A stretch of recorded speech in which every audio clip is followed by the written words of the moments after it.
But of that day and hour knoweth no man. This event, the coming of the Son of Man. So the question is, where do we find the coming of the Son of Man in the Bible? Where is this specific event that no man knows the day or the hour? By the way, nor the season, nor the year. Where is this? She brought forth a man-child who was to rule all nations with a rod of iron. The woman brings forth the man-child. This is the coming of the Son of Man. This is an allegorical representation of the actual event that we see that spans chapters 4, 5, and 6. But we can see Jesus coming in chapter 5. And I wept much because no man was found worthy to open and to read the book. Weep not, behold, the Lion of the tribe of Judah, the root of David, hath prevailed to open the book. And in the midst of the elders stood a lamb as it had been slain. So this right here, not an allegory, chapter 12 is. Jesus has himself appear as an actual lamb, and apparently he gets up from being slain and blood everywhere, and then walks up to God the Father and grabs the book out of his hand and starts breaking the seals. This is the actual event. And then over in chapter 12 we have the allegorical version of that. Right here in verse 5 we have the allegorical version of what we just read in chapter 5. So where is this? We're given a clue right here. There's 1260 days. So you get to verse 6, and then it talks about the 1260 days. And then you get to verse 14, and it talks about the 3.5 years. That's time is 1, plural times is 2, 1 plus 2 is 3, plus half is 3.5 years. Having said that, then, of course, this leads us to chapter 11.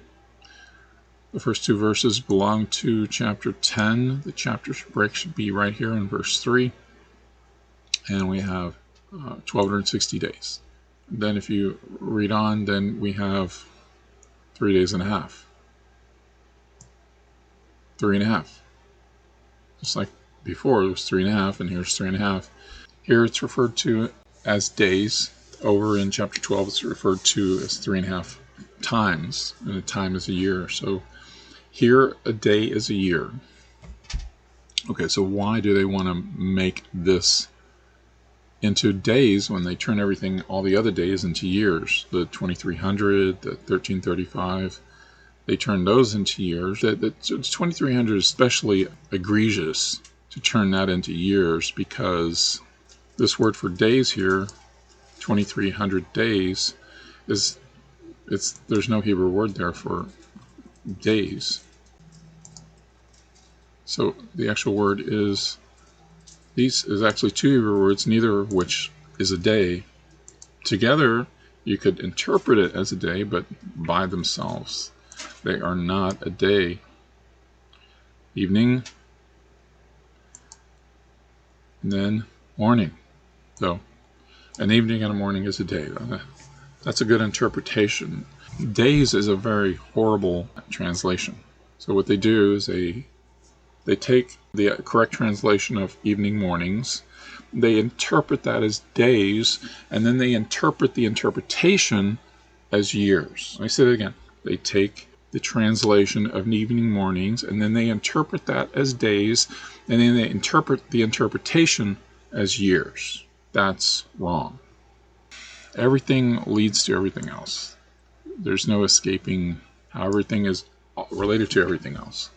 Daniel overhears one person up there in this event asking the question and another person giving the answer.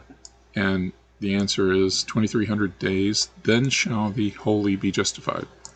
This word here is never translated as a place like it is here, unless there's another separate Hebrew word for a place, like a sanctuary. So in that case, it would be holy sanctuary. We have sanctuary here, and we have sanctuary here, and both of these should be both the holy and the host to be trodden underfoot. So the sanctuary is trodden underfoot? No, it's kind of ridiculous. It's kind of like saying an host was given against a sacrifice. It's ridiculous. That word sacrifice is not in Hebrew. And if you go over here to all the commentators, you can find plenty of commentators trying to tell you, oh yeah, a host can, and everybody agrees that this word host is an army. So an army was given against a sacrifice. This is ridiculous. So we have this word sanctuary. It should be really just holy. That's how it should be translated. Again, if you take these two Hebrew words here, you take one of the spellings, and you can find that spelling throughout all the Old Testament, and never will you find it translated by itself. Well, you never find it translated as sanctuary, but it might be a holy sanctuary, and the translation for this word will be holy, and then the translation for the next word that is a sanctuary will be translated as sanctuary. So these are both the same Hebrew word here, in contrast to another sanctuary over here, the sanctuary here. This is not the same Hebrew word, and because it's not holy. This is a sanctuary of the beast system. Holy and the host to be trodden underfoot. That's backed up by Daniel 7, Revelation 13. Time times the dividing of time matches the 42 months when the saints are given up. So holy and the host to be trodden underfoot, 2300 evening mornings, then shall the holy be justified. The sanctuary to be trodden underfoot is problematic. Structure trodden underfoot. No, it's actually more like people to be trodden underfoot. An army is people, host, but a building to be trodden underfoot, a structure. And then they have to mistranslate this one because it doesn't make sense for a sanctuary to be vindicated, which is the most common translation for cleansed, for this Hebrew word that's here translated as cleansed. Justified is also another translation, and this is what it should be. It should be justified. But if you go over these commentators, they'll point that out. It's not all of them, but you'll find some commentators pointing this out, that this should be vindicated. So then they proceed to make an argument how the sanctuary is vindicated, really. They stick with this sanctuary thing. They correctly realize this is not cleansed. So they make an argument how the sanctuary can be vindicated. Right? God's sanctuary really needs to be vindicated? Okay? No, I don't think so. Okay? If this is holy and this is holy, then where do we see the holy trodden underfoot? Initially, this question is about the daily, and then they throw the holy in there, and then the answer is about the holy. It's after 2300 evening mornings, then shall the holy be justified for a rapture. That's the meaning. But here we have the holy at the point of after the rapture is going to be trodden underfoot. It's asking this question because we already know this, or the people talking know this, and they know it probably from Daniel 7. Because this is a future gathering, and they're drawing on their understanding of prophecy from Daniel 7, and Daniel's sitting there listening to all this, and he hasn't even written Daniel 7 yet. It's a little confusing, but nevertheless, the holy and the host to be trodden underfoot. So where do we find the holy? Well, it's easy. Okay, where the holy are trodden underfoot is just one chapter before.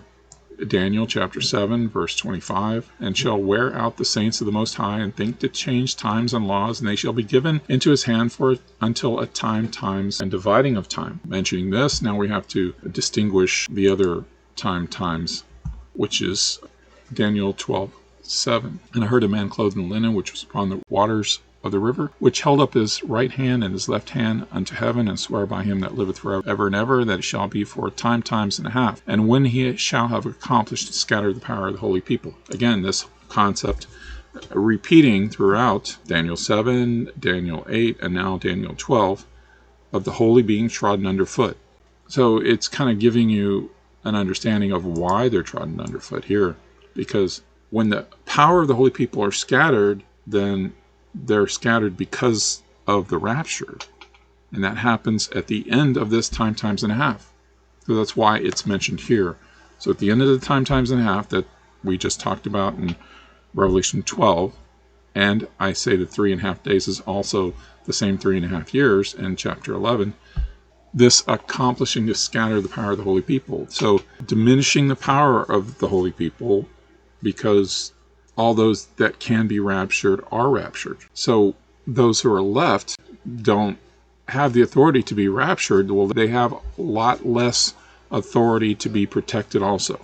That's why they weren't raptured. So their power is diminished to accomplish to scatter the power of the holy people at the end of this times in half. So at the end of the 3.5 years, at the end of Jesus' second ministry, which again we found in Revelation 12 and 11, and that is here, to be distinguished from what we just read, a times dividing a time that comes after the times and a half. So we have this in chapter 7, and then we have the other times and half in chapter 12. And these are consecutive period of time. This is the second of the 2 consecutive 3.5 year periods, calendar year periods. So we have it mentioned again. We have this concept of wearing out the saints that we just mentioned, giving us a reason why actually in chapter 12. So the wearing out of the saints, we have the same thing here. The same horn made war with the saints. So when you see the made war with the saints and wear out the saints, you know, okay, well, these are two competing and parallel timelines. Then you can put them side by side and you can match up the events and correctly put everything in its order. You can't trust me to do this. You have to do it yourself. Things like this. You have to, these are the things you have to do yourself. You don't do it yourself, then it's just kind of like you watch Oliver Stone's JFK and you say, wow, you know, if even one fraction of 1% of anything in that movie is true, that would be crazy. That's what I said when I watched the movie. Throughout the rest of my life, I verified every single fact. Every single statement, every single is carefully designed around absolute fact. Every single turn of the plot, of the twist of that movie is designed around actual statements from real people, actual proof. The entire movie is a extremely fact-based description. So, yeah, you can watch the movie, or you can listen to me explain something, and you can watch Oliver Stone explain something, but until you go and find out every single fact for yourself, it doesn't mean anything. So you have to do the work for yourself. You have to make this chart that I made here. Here's a 2-verse summary. These great beasts, which are 4. Okay, this matches right here, 4 great beasts. So, and then 18, the next verse, but the saints of the Most High shall take the kingdom. Well, that matches here. And there was given him dominion and glory and a kingdom, and that all people, nations, and language should serve him. These are the same thing. So this is a 2-verse summary of everything before verse 17. Additional timeline. So this is the first timeline, the first column, and then the second column is another timeline. And then we have 2 more timelines. Each one adding information and repeating information so we know how all the different things relate. And I would recommend actually verifying every single fact of the Oliver Stone movie. Until you do, it's just a movie. Until you actually make this chart, oh, it's a nice chart. That's all it is. It doesn't mean anything to you. You got to make the chart for yourself. You got to do the work. So this all matches up with Revelation 13. There's a 42-month beast. And just like what we just read in chapter 7, the 40, which is 3.5 years, that's what 42 months is, given unto him to continue 42 months. And he opened his mouth and blasphemed against God and blasphemed his name and his tabernacle and them that dwell in heaven. And it was given unto him to make war with the saints and to overcome them. Again, this is the saints that were not eligible for a rapture because they have killed with the sword, but they are still written in the book of life. They're going to have to die a regular death. This rule that Jesus gave us, he who kills by the sword must die by the sword. He didn't invent the rule. That rule was already established in the Old Testament. You can see interpretations abound about problems with mistranslation. Nobody questions, oh, well, yeah, of course a day can mean a year, which I agree. It's just that this is not a day. It's an evening morning. 2300 evening mornings, then shall the holy be justified. This exact spelling, if you look it up, it's not found anywhere. But this Hebrew word is never translated remotely any possible synonym for cleansed. Not any way, shape, or form. So vindicated is a very popular translation. 2300 evening mornings, then shall the holy be justified. Justified for what? A rapture. Because after that becomes the Great Tribulation. And we find that in 12:11. This is when the abomination that make it desolate set up. When the regular tribulation is over, Jesus' second 3.5 years is finished, then at that point begins this 1335 days. Here we have days is a good interpretation. The horrible translation should be 2300 evening mornings, but of course we came from Revelation 11, 3.5 days. Okay, so 3.5 days. When the 3.5 days are done, then the Spirit of God entered into them, and they stood upon their feet. Then, like I said, begins the Great Tribulation. Why? Because the dead in Christ are rising first with the seventh trumpet. And after 3.5 days, the Spirit of life from God entered into them, and they stood upon their feet, and great fear fell upon them that saw them. Only a few verses later do we have the seventh trumpet. So you have these events, you have an earthquake in here, and then the seventh trumpet sounds. Why? Because the seventh trumpet is jumping back in time a little bit to this point right here, because this is the seventh trumpet. So this verse here, verse 15, is jumping back here. This is a standard thing done in prophecy.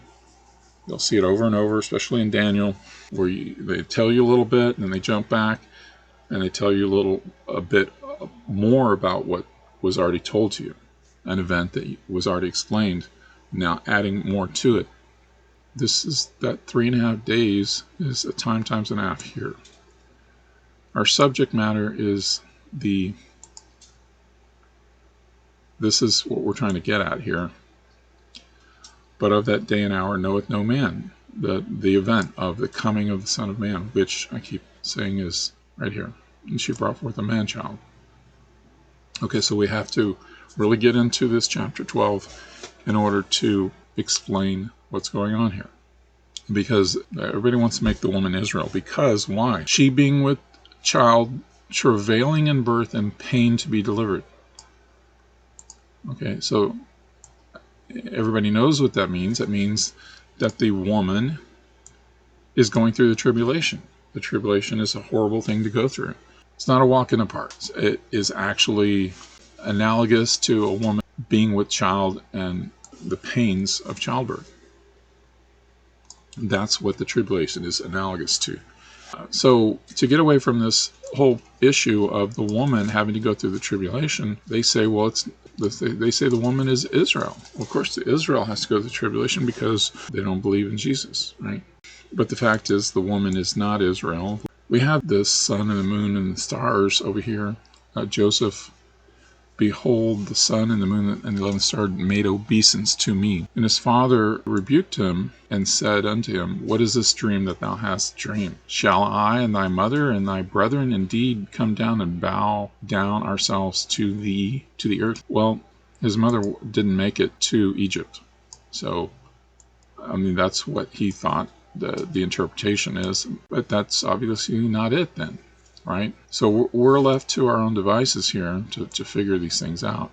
There appeared a great wonder in heaven, a woman clothed with the sun, righteousness, and the moon under her feet.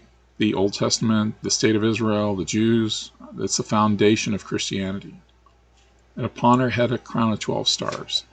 And yes, this can be a literal set of stars that show themselves in the sky. But this woman is in a heavenly gathering also. Additionally, an actual cloud-like heavenly gathering that we see over here in chapter 4, 5, and 6, where John wept much because no man was found worthy to open the book. John is up here in this gathering, but so is the church. Okay, I'm getting to that. So this woman is not Israel, it is the church. And why is it the church? Because the church does not get pre-trib raptured. The church does have to go through the regular tribulation, gets raptured from the great tribulation. The regular tribulation being defined as the first trumpet and the first horse, which we see over in Joel, telling us all about how the trumpets and the seals are related. The sun shall be turned into darkness and the moon into blood before the great and terrible day. So there is the sixth seal right there. The sun turned into darkness and the moon into blood. That is the sixth seal. And it shall come to pass that whoever shall call on the name of the Lord shall be delivered, for in Mount Zion and Jerusalem shall be deliverance. So there's your rapture. So basically we have the sixth seal.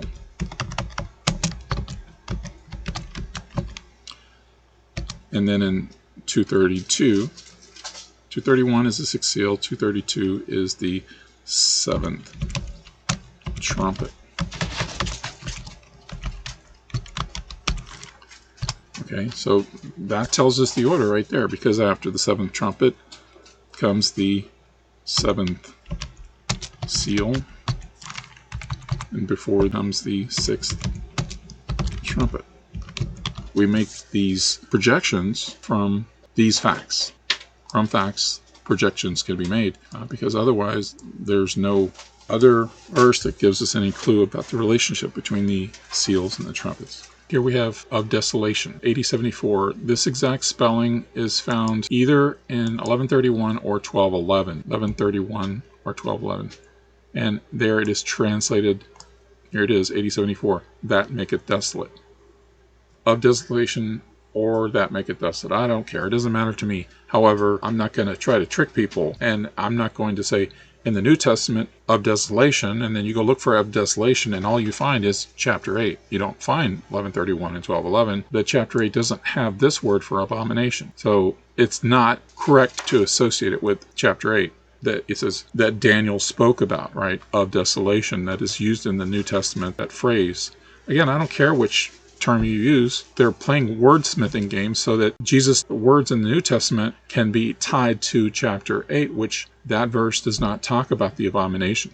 And so in that verse, I prefer the translation that make it desolate. Again, if I stick with of desolation, that would be fine too, except I would have to change two verses, 1131 here and 1211 to of desolation. Otherwise, the other way, I just have to change one verse. How long the vision? The daily transgression that maketh desolate. This is a word to itself, and that maketh desolate is a word unto itself. To give both the holy and the host to be trodden under foot. And he said unto me, unto 2300 evening mornings, then shall the holy be justified. This concept here, the holy being trodden under foot, I'm changing the King James translation to holy from sanctuary. However, chapter 8 backs up this whole concept of the holy and the host being trodden underfoot. It actually says almost exactly the same thing in another verse in chapter 8, referring back to this statement here. It's 24. And shall destroy the mighty and the holy people. Now, who are the mighty? It's the host. And who are the host? Well, it's acting like we already know what the host is because it already talked about it. The host is the daily. And this daily has transgression that maketh desolate. It's the fact that this daily does make desolate. That's its transgression. The holy and the host to be trodden underfoot is backed up by a translation using slightly different Hebrew words here, but coming up with the same concept. Destroy the mighty and the holy people. Holy and host trodden underfoot. Holy and the mighty destroyed. They equal the same.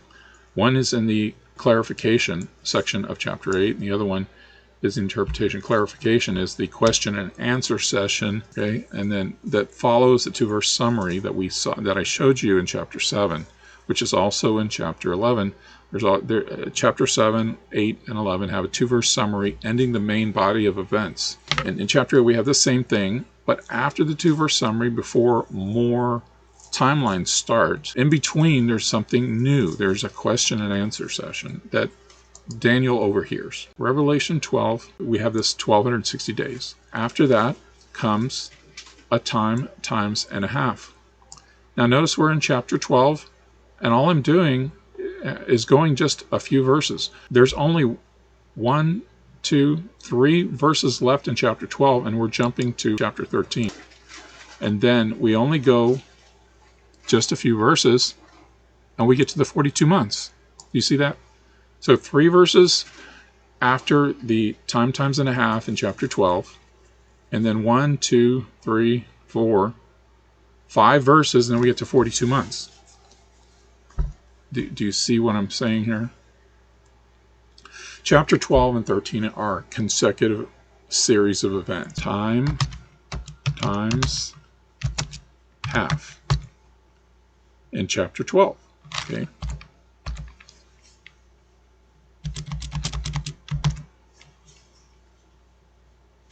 And then you have time times half. Again, at chapter 12, but this time in Daniel 12. And this is Revelation 12.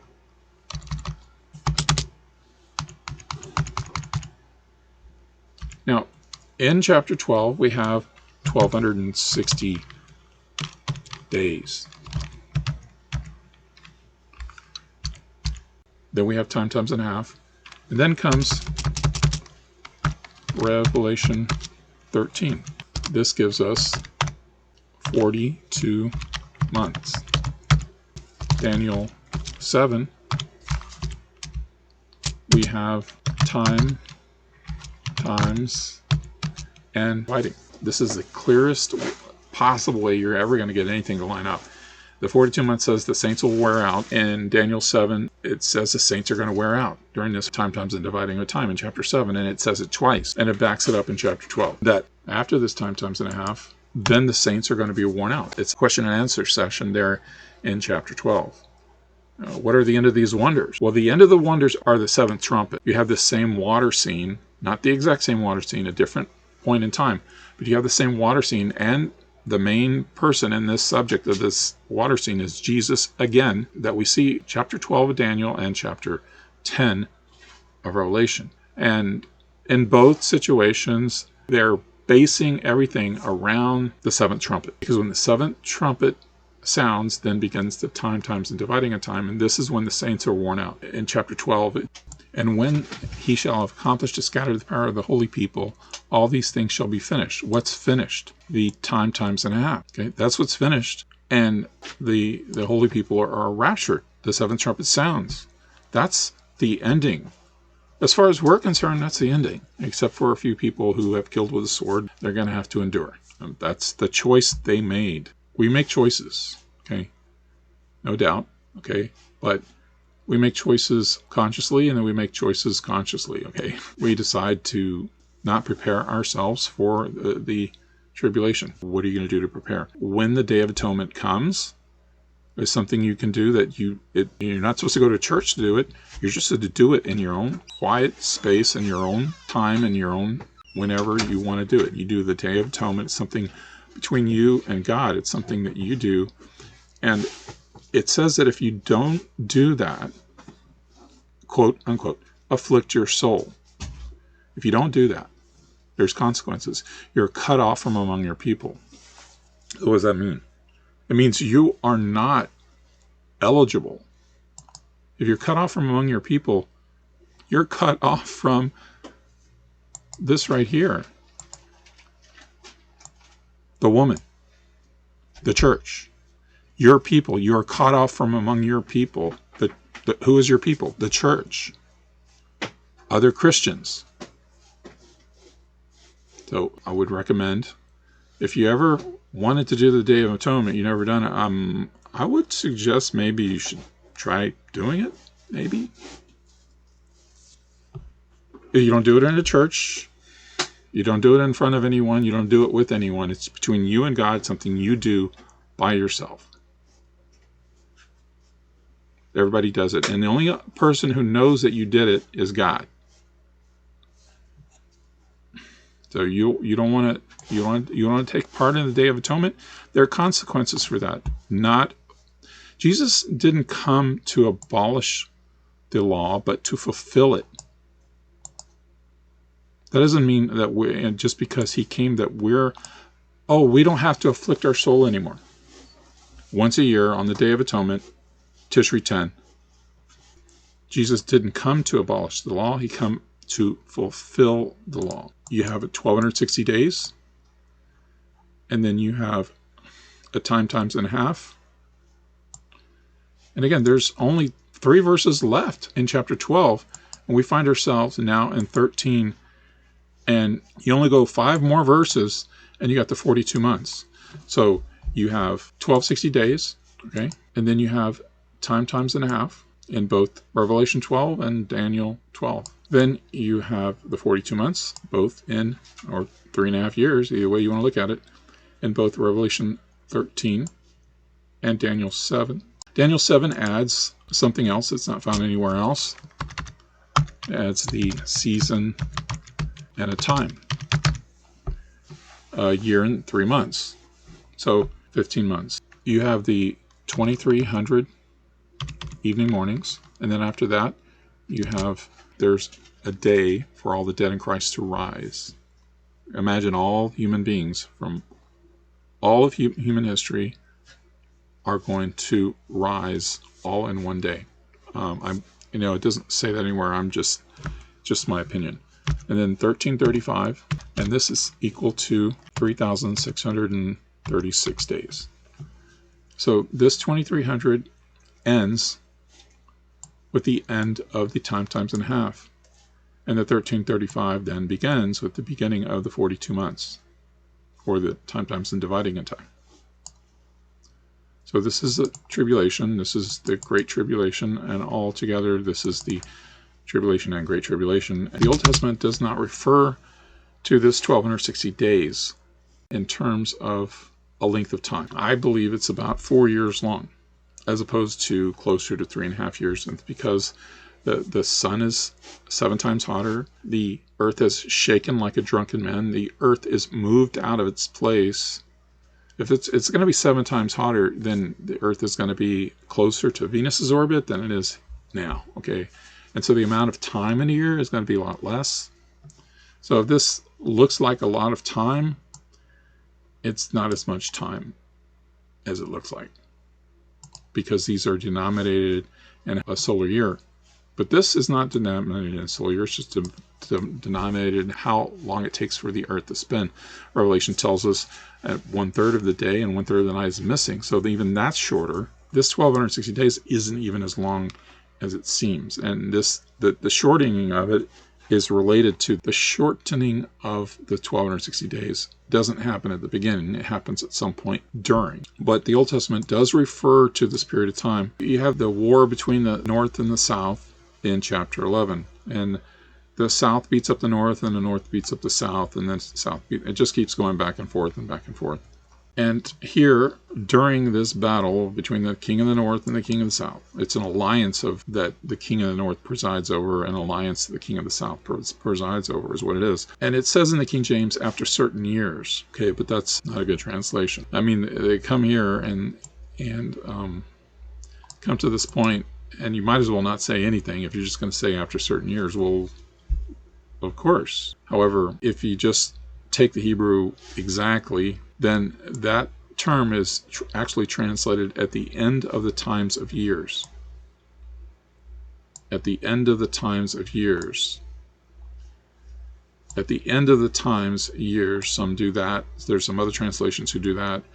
And then at the end of the times, even of years, and there's some other translations that insert that word even. There's a lot of translations that do this because this is closer to the actual translation. So you might wonder, well, if most of the tribulation is denominated in years, usually it's described as a time, except for Revelation 13 where it says 42 months, which is also 3.5 years, why is the 1260 denominated in days? The reason is simple. This is when Jesus makes his appearance at some point in there, the day that no one knows. But you have to ask yourself, why doesn't anybody know the day and the hour?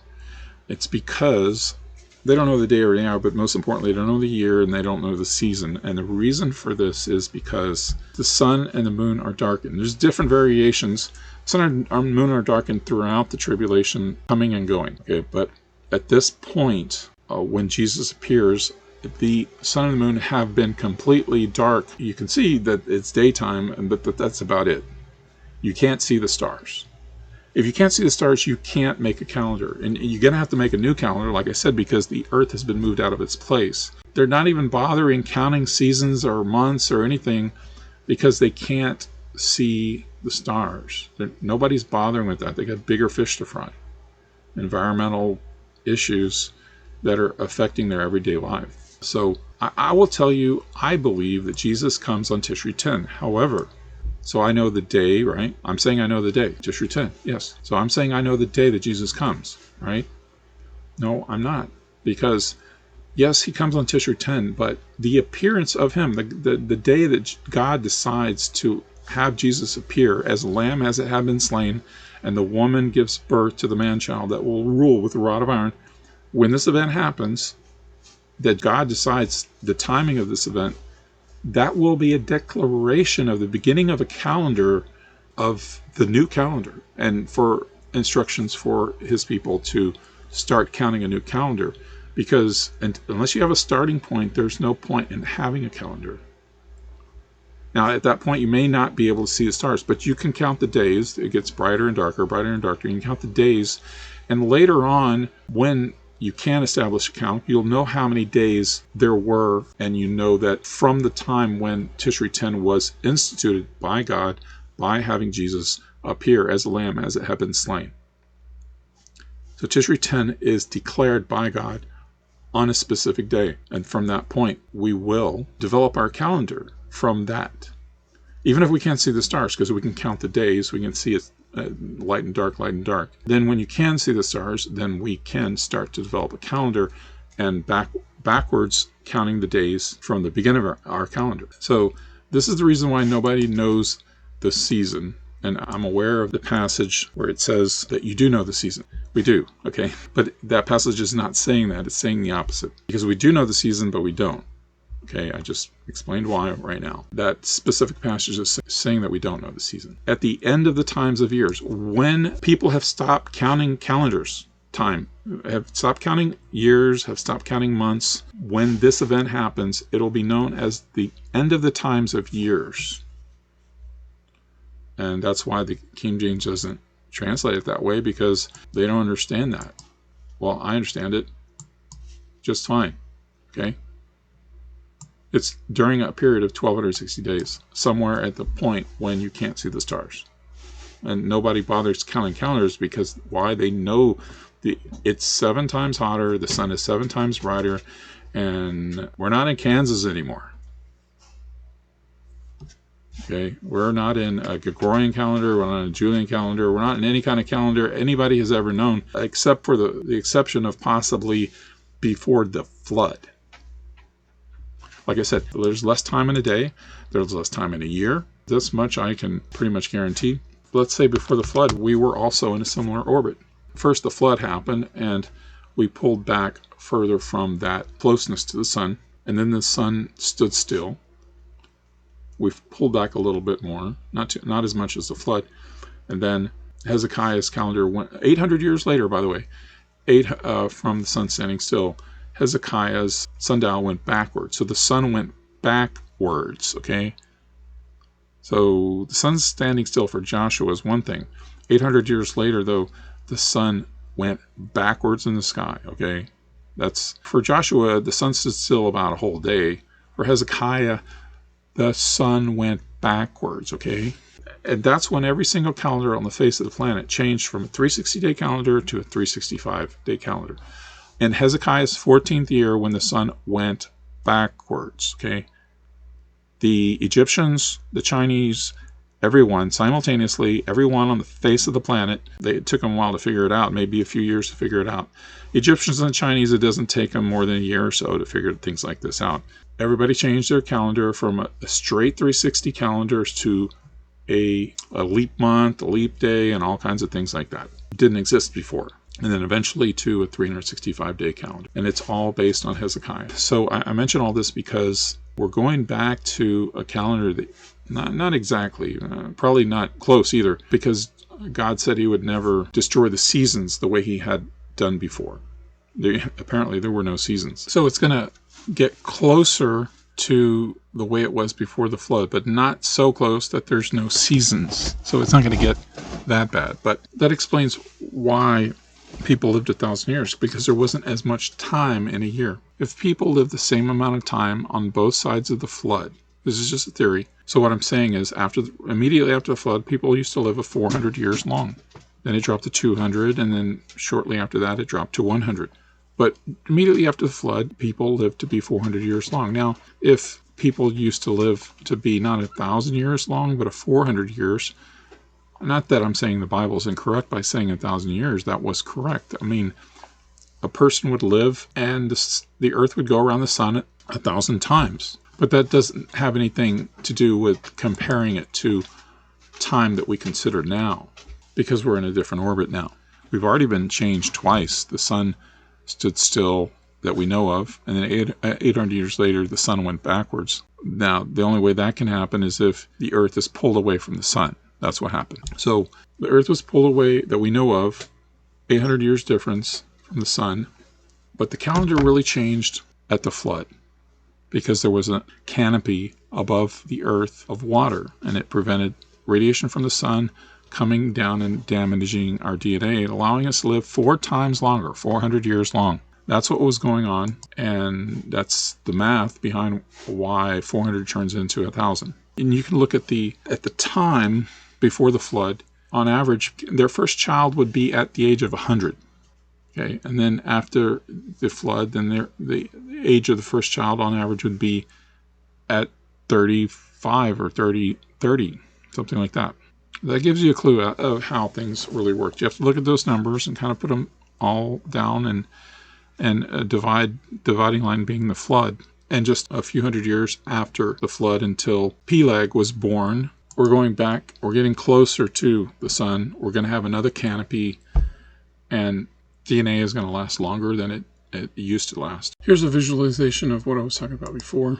As you see, this is a standard Masoretic begat graph. But what if everybody did live 962, 969, 777? What if everybody did live these lengths of time, but the amount of time was the same as after the flood? 100 years after the flood, 35 plus 30 plus 34, they all lived to be 400 and something years old.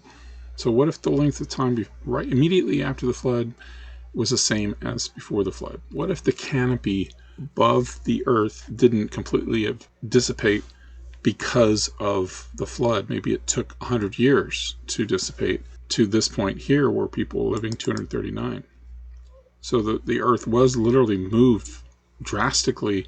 However, the canopy remained for at least 100 years fully intact to a degree that would give the same level of DNA protection. Okay, if that's the case, then our graph all of a sudden looks like this. From that to this. Don't these 438, 433, and 464 numbers look the same? And don't these age at first begat here, 35, 30, 34, 30, the visual representation, doesn't that seem very similar to these right here? Maybe not this one, and maybe not this first one. At least these right here. And what if you take out the ones who were translated early or died early, and you take out those who lived on both sides of the flood? What happens when you do that? It looks like this. Isn't that more dramatic? And taking out anyone who didn't die a natural death, anyone who lived on both sides of the flood. Then all of a sudden, at least these first 3 right here look the same. You know, even the age at their first child looks similar to the one over here.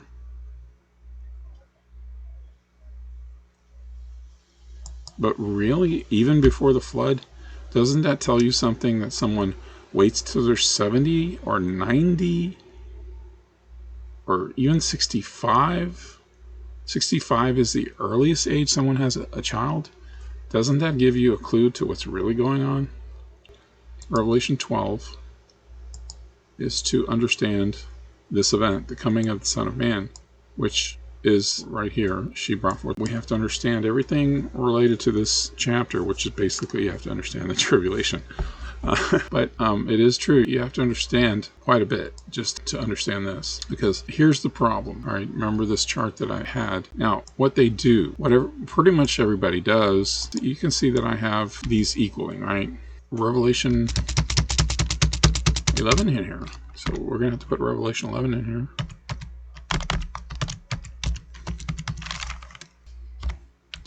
$12, 60 days. And then 3.5 days, right? I'm equaling these two and these three. The time times and a half of Revelation 12, the time times and a half of Daniel 12, and the 3.5 days of Revelation 11. I'm saying those are all 3.5 years. The first they say the season of time, well, that's during the millennium. Oh, so that doesn't even play into the tribulation, because if they just say, oh, that's a millennium. Never mind that Daniel 7 is clear, the saints possess the kingdom, right? Never mind that. All right, so let me just show you what they do.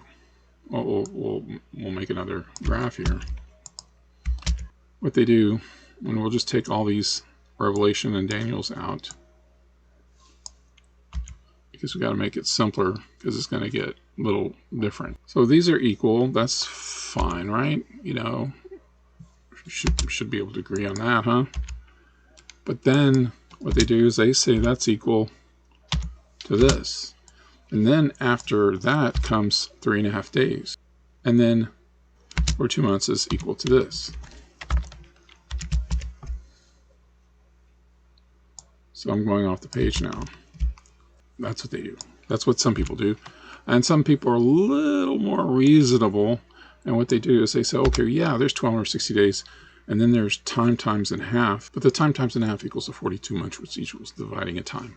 And then there are some other variations, like there is a separate 1260. And this one is equal to this one. Is equal to all of these. So you have 1260. And then you have all of these equal to each other. Then you have 3.5 days. It's all nonsense. Everything except what I say is nonsense. The truth is a strange thing. It doesn't require anybody's belief in it. And there's nobody who believes this. So that actually makes it more likely to be true, doesn't it? The woman fled, or she had the place prepared for 1260 days. Okay, and then after she fled, it talks about a number of events here, and then the next thing we read is that the woman flies into the wilderness for times and a half a time. Okay, let me repeat that again. The woman fled into the wilderness, and then you have these events about the Satan and the devil and the dragon, and then the next thing we see is the woman flies into the wilderness. There, flies into the wilderness. See, because of that, everybody's convinced they're the same event. Here's why. Because right here, the woman is in the wilderness. She's already in the wilderness. Nothing happens in between except for the dragon and being cast out of heaven and that type of thing. And then the next thing we see is the woman flies into the wilderness. Wait a minute, how can she fly into the wilderness when she's already in the wilderness, because she already fled into the wilderness? And we have the same kind of thing going. She had the place prepared. They should feed her there. And then again, we have where she is nourished for a period of time. Okay, so how did they get the 1260 to equal 3.5 years? Well, it's really simple.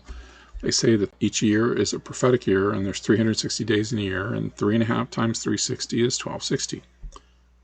That logic actually can understand a little bit. It's still, there's no reason to equal them. If you want to say there's 1260, then another 1260, then I could listen to that. But you see what their problem is, and it is their problem, because it's not the truth. The woman fled into the wilderness, and then the woman flies into the wilderness. As far as they're concerned, she doesn't need to fly into the wilderness because she just was already there. There's nothing happens in between that makes her need to fly. Okay, so here's what's going on. This is the same thing we just went over, and part of the reason why we went over Daniel 7. You could see there's a summary. This is a summary. However, it's a little different than what we saw in Daniel 7. Daniel 7 actually is a summary of what was already told. Here's a summary of events that haven't even been mentioned, right? But it still is a summary. So if you look at it that way, then this is the first chronological event that happens. So it gets to verse 5 with a series of chronological events, 1 through 5. And when it gets to verse 5, verse 6 jumps back and says how this whole thing started out, which is actually what really happened, okay? This is really how Daniel 12 is to be broken down. Otherwise, you're left to equal 1260 days with a time times and a half. That's your only other option. Because the woman can't fly into the wilderness if he or she had already fled into the wilderness, unless they're the same thing. So it's not the same thing.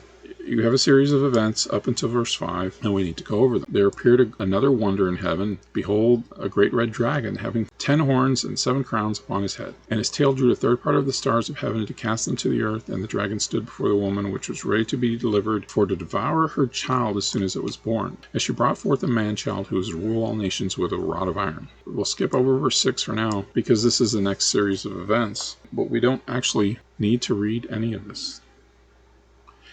Everything that you read here is pretty much, for the most part, I mean, there are a couple of details there that are useful. I mean, it's all useful, but there's a couple details that you do need to read. But there's a lot of the events in here that can be surmised. Let's just look at what we know from this point here in verse 5. We know that the woman is going to give birth. Right here it says she does give birth. We do know that there's going to be a war in heaven. It doesn't say that. We know there's going to be a war in heaven because Satan's going to try to devour Jesus, or trying to kill Jesus, right? And so, yeah, God's going to have a problem with that. And so we know that there's going to be a war in heaven. We know that there's going to be punishment for Satan for starting a fight in heaven. He's going to be punished. This is all we know. So when we get here on verse 7, what do we see? There's a war in heaven. And Satan didn't win. Who could have predicted that? And the dragon was cast out. I wonder who could have predicted that. I mean, we pretty much could have already surmised that. Okay, you see the events. All right. So we're not really told anything we can't already surmise from the events, even up to verse 4. We know verse 4 is going. We know verse 5 is going to happen based on verse 4, and 3 and 2 and 1, and we know 5 is. We can surmise 5, 7, 8, 9. All these events we can surmise. Okay. The devils come down to you, having great wrath, because he hath but a short time. The dragon was cast out unto the earth. He persecuted the woman that brought forth the man-child. This is what is going on. We have a series of events up until verse 5, but this, just like the summary verse in chapter 7 and the other 2 columns that I showed you, jump back in time, is out of character for this jumping back in time, because when it jumps back in time, it starts out with something we don't already know. However, it is in character with the jumping back because, well, the purpose of jumping back is to eventually tell you something you don't know. But usually it jumps back and starts with something you already do know. In this case, it was jumping back and telling you something we didn't already know. The woman fled into the wilderness, where she hath a place prepared of God, that they should feed her there 1,002. So this makes sense. If this comes before the woman is in heaven, then that makes sense. The woman fled on her own 2 feet. Nothing supernatural about this. And then Doesn't say how or what, but this woman ends up in heaven. The scene that we see in Revelation 4, 5, and 6. Then at that point, and that's the unknown point, the day and hour and season and year that no man knows, okay? At that point, the woman gets up there. And then there's an unknown period of time until she brings forth. And I say that because over in here, John wept much because no man was found worthy to open the book. At some point he was up there, and then I assume he either came up with the church or he was up there and then the church came. So let's say he was already up there and then the church joined him, the woman. Well, he's up there. Is he just going to immediately start crying because nobody's found a worthy? No. He has to be up there a reasonable length of time. It's time that causes him to cry.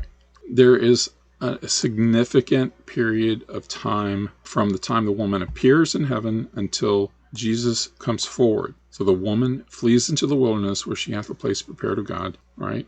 Now, this fleeing here, flee Babylon and deliver every man his soul. And I heard another voice from heaven saying, Come out of her, my people, that ye be not partakers in her sins, and that ye receive not her plagues. But Jeremiah is a little more pointed. Deliver your soul, right? That's the whole point of what we read right here. The woman fled into the wilderness. Now, if you understand Jeremiah, then you understand this has to be at the beginning of the tribulation. Right at the beginning. Now, here's another reason why they like this. They like to interpret it the way they do. It's because, okay, so fine, this is at the beginning of the tribulation. Israel fled into the wilderness, and Jesus makes his appearance before the tribulation even begins. See that? So that helps their theory of their pre-trib rapture, right? What they're trying to do, and by interpretation, is manufacture a rapture that does not exist by hiding the fact and all the evidence that there is no pre-trib rapture. I mean, if you read all the churches, do you see a rapture in there? I mean, isn't the churches the church? All these churches? I mean, this is your homework, like immediately upon getting off your computer, okay? Read the 7 churches. Is there any indication anywhere in there that God's people don't have to go through the tribulation? There's one exception. There is one church, and we'll go ahead and look at that right now. First of all, this tells us the length of the tribulation. Ye shall have tribulation 10 days. And that's 10 prophetic years, or 3,600 days. And remember I told you the tribulation earlier was 3,636 days. And that's because 36 days before this 3,600, tribulation first comes to Israel. In this church, I will also keep thee from the hour of temptation that will come upon the whole world to try them that dwell upon the earth. Some people make this argument, yeah, I'm going to be in this church, and these are talking about the 144,000. All right, so see, to understand chapter 12, you have to get into all of this stuff because it's all linked, it's all tied together. It's all part of the lie that they want to sell you a pre-tribulation rapture, tickling your ear. I will keep thee from the hour of temptation that will come upon the whole world to try them that dwell upon the earth. What is this? The whole subject of this video? The woman that fled into the wilderness where she had a place prepared to God that they should feed her there 1,260 days. Then she goes into heaven to witness temporarily a gathering of chapter 4, 5, and 6. This is temporary. It's not a rapture. It's just a temporary gathering in heaven. And then from that temporary gathering in heaven, now this makes sense. The woman was given 2 great wings of an eagle that she might fly into the wilderness. Where? From this gathering in heaven. Okay. Into her place. What is it? Her place? Well, we just read what that was. Chapter 3, verse 10.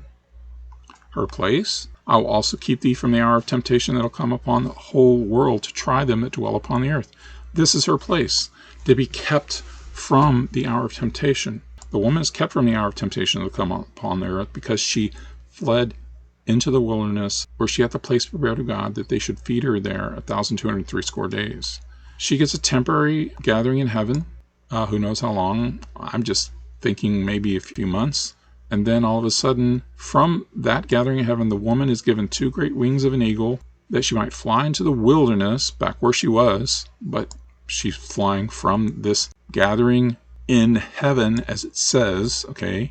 That's where you would fly from, okay? The women were given 2 great wings of an eagle, that she might fly into the wilderness, into her place where she is nourished for a time, times and a half. Nourished. This is how she is kept from the hour of temptation that will come upon the whole earth. This place is a place of protection. Now, there's going to be a lot of groups of people who are smart enough to leave the big cities, and only maybe 50% or less are going to be actually Christians. And only maybe half of those are going to be actually real Christians, who even remotely have a chance to have their name written in the book of life. And only a small little bitty fraction of those, they're all going to be in some place where they're going to be preaching, and the pastor will be preaching in these Christian places.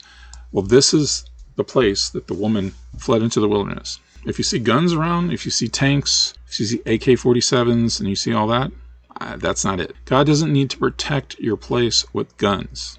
When you see the guns around you, you're in the wrong place. And there's nothing you can do about it at that point. You can wait for the next Day of Atonement, right? If you make it by killing and using the guns that they have there. Then the next Day of Atonement comes, and you can afflict your soul, like it says. And then you can leave that gathering and find one that doesn't have guns. Okay, and you can receive protection under those people now, because you're with them and they have protection, until they are raptured. Then you don't got protection no more. Now, you see how it all comes full circle? It all makes perfect sense. Now, why would someone be taken to a gathering in heaven? Well, first of all, it says, don't go into your house to grab your things. Why? So you can see Jesus in the clouds, right? If you're in the house, you can't look up and see Jesus in the clouds, because your redemption draweth nigh. But that's not the rapture. I know that the requirement that you be outside so you can see Jesus in the cloud is not a rapture. I can guarantee that it's not a rapture, because 2 women are in the field, one is taken, one is not. 2 women are grinding at the mill, one is taken, one is not. 2 men are sleeping in a bed, one is taken, one is not. They're inside, they're asleep, their eyes are closed. One is taken for the rapture. That's what that's talking about. Okay, so when it says you need to see Jesus in the cloud because your redemption draweth nigh, that has nothing to do with the rapture. So what does it have to do with? It has to do with mass extinction events. In theory, and I don't really know how this works, because it tells us nothing. A lot of things I say are theory. I think this theory makes a lot of sense. If there's a mass extinction event, like a nuclear missile, right? You're looking at Los Angeles, right? From a distance, you're not in the city, but you've actually done the Day of Atonement, right? The last time it happened. So you're actually with a real Christian group that does not have guns or any type of military with them. And you're looking off in the distance, and you see Los Angeles, and you see a big flash of light. And instantly you know what that is. You know that's a nuclear explosion. And if you've been reading your Bible, you know what to do next. You need to not run, because you're going to be crushed no matter what you do, right? Instead, what you need to do is look up in the clouds, because your redemption draweth nigh. You understand? In Revelation it says the final destruction of the 1 hour judgment of the great whore is by, thus with violence is Babylon thrown down. From an asteroid being thrown into the sea is actually what's going on. If you see a 200-foot wall of water coming at you, look in the sky. If you see Jesus in the cloud, he'll pick you up and he'll take you. He'll take you whatever needs to be done at the time. I don't know. All I know is you don't need to look up in the sky to be raptured. That's not a requirement. So what is the looking up the sky? All we're told is because your redemption draweth nigh. I would look up in the sky for sure if I knew that there was a mass casualty event coming within seconds. So you hear a commotion, you're in a tent, and you hear commotion outside. Hey, get out here. You know you better get out there. They told you to get out of the tent, right? Because they're telling you that because you read that in the Bible, to get out so you can see the sky, right? This all has to do with understanding Revelation 12. In order to understand Revelation 12, you have to understand everything. And there appeared a great wonder in heaven, a woman clothed with the sun, righteousness. The woman is clothed with the righteousness of God Why? Because she keeps God's commandments, like the Day of Atonement, and the woman, the church, believes in Jesus Christ, that Jesus Christ died for our sins. This is the righteousness that the woman is clothed with. And there appeared a great wonder in heaven, a woman clothed with the sun and the moon under her feet. This is representative of Israel, the Old Testament, and the state of Israel. The foundation of the church is Israel in the Old Testament and the Jewish people. And upon her head a crown of 12 stars, which is the 12 tribes of Israel. She being with child and travailing in birth and pain to be delivered. She's going through the tribulation. No matter what Christian, anywhere they are on the earth, they're not living in a house, they don't have running water, they don't have a car, and they don't have guns. They're living by complete and total faith. And their toilet is a shovel, and their house is a tent. Pretty much any of the 8 billion people on earth right now would consider not living in a house to be horrible, not to have at least an outback toilet. It's just, they would consider, oh, shovel, really? That's horrible. They're all going to consider it all horrible, okay? And there appeared another wonder in heaven. Behold, a great red dragon, having 7 heads and 10 horns and 7 crowns upon his head. And his tail drew the third part of stars of heaven, and did cast them to the earth. And the dragon stood before the woman, which was ready to be delivered, for to devour her child as soon as it was born. Satan has read Revelation 12. He knows he's going to play out his little theatrical production up in heaven, and he's going to be confined to the earth. So he wants to confine his buddies first before he's confined to the earth. And so this event happens the same as with the woman. It happens immediately at the same time. As soon as Satan knows that the church has been brought up to this gathering in heaven, as soon as that happens, then Satan's, bam, he's there. So it's like simultaneous. These two events are simultaneous. It's not consecutive, because it says right here, and the dragon stood before the woman, which was ready to be delivered, for to devour her child as soon as it was born. Again, how does the woman be brought up here? There's a mass casualty event, and Christians of 8 billion people can look up, see Jesus in the cloud, and escape whatever event was going to kill them. By how? By Jesus picking them up and taking them wherever he wants to take them. In some cases, where he takes them is going to be this gathering in heaven, right here. And she brought forth a man-child who was to rule all nations with a rod of iron, and her child was caught up into God and his throne. And the woman fled into the wilderness, where she hath a place prepared of God, that they should feed her there 1,260 days. So, in chronologically speaking, I should have read this first, but it's the only thing that's out of chronological order, so I'm just going to read it here, and you can know that chronologically it's first. And there was a war in heaven. Michael and his angels fought against the dragon, and the dragon fought his angels, and prevailed not. Neither was their place found any more in heaven. And the great dragon was cast out, that old serpent called the devil and Satan, which deceiveth the whole world. He was cast out into the earth, and his angels were cast out with him. And I heard a loud voice saying in heaven, Now is come salvation and strength, and the kingdom of our God, and the power of his Christ. For the accusers of our brethren is cast down, which accused them before God day and night. And they overcame him by the blood of the Lamb, that's the righteousness I talked about, and by the word of their testimony, that's the righteousness I talked about, because through faith comes actions. And they loved not their lives unto death. Therefore rejoice, ye heavens, and ye that dwell in them. Woe to the inhabitants of the earth and the sea, for the devil is come down unto you, having great wrath, because he knoweth that he hath but a short time. And when the dragon saw that he was cast to the earth, he persecuted the woman which brought forth the man-child. And the woman were given 2 great wings of an eagle, that she might fly into the wilderness, and to her place where she is nourished for a time, times and a half. So I'm thinking this is jumping, this is continuing into Revelation 13 after the 42 months, and this is jumping back in time a little bit. Just one verse, right? And the woman were given 2 great wings of an eagle, that she might fly into the wilderness, into her place where she is nourished for a time, times and a half, from the face of the serpent. And this is jumping back to the 42 months. And the serpent cast out of his mouth water as a flood after the woman, that he might cause her to be carried away of the flood. And the earth helped the woman, and opened her mouth, and swallowed up the flood which the dragon cast out of his mouth. And the dragon was wroth with the woman. This is definitely already into chapter 13 here.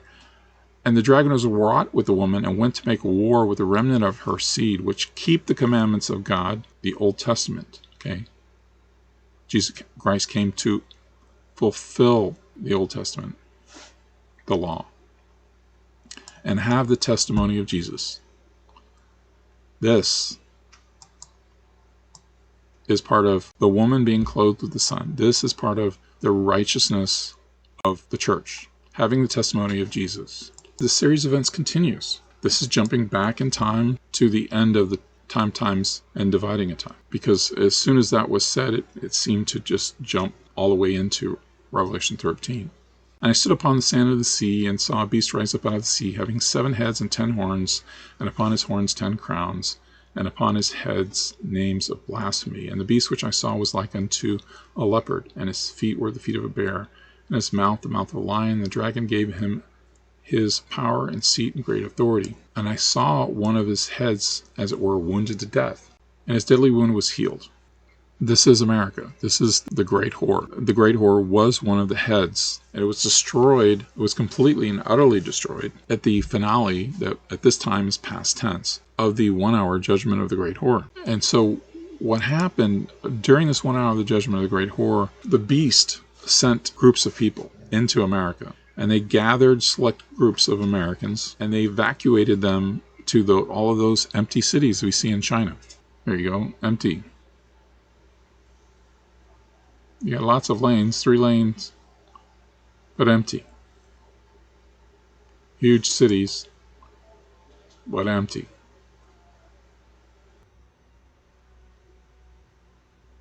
Yeah, looks kind of like a ghost city to me.